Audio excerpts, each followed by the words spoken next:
O zi de octombrie, un târg și o poveste de iubire. Ce poate fi mai agreabil decât o lansare de carte la Muzeul Național al Satului Dimitrie Gusti din București? Editura Humanitas Fiction a adus Brocart de toamnă.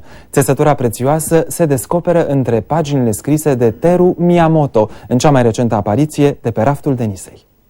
După multe frământări, m-am hotărât să aștern pe hârtie rândurile de mai jos și să pun scrisoarea la poștă. N-ai decât să râzi de mine, dar să știi că nu m-am schimbat deloc.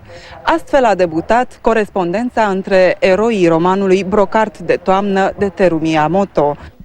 Scriitorul nipon s-a născut la Kobe, a absolvit facultatea de litere și, deși s-a angajat copywriter în industria de publicitate, nu a abandonat scrisul. Din 1972 s-a dedicat în exclusivitate literaturii. A obținut 2 premii importante pentru cărțile Râul tulburat și Râul licuricilor. Critica de specialitate îl consideră unul dintre cei mai importanți autori niponi contemporani. Romanul Brocart de toamnă a văzut lumina tiparului în anul 1982 și s-a difuzat imediat în multe țări europene, dar și pe continentul nord-american.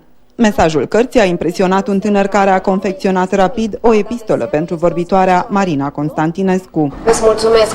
O să trebuiască să-ți răspund la scrisoare.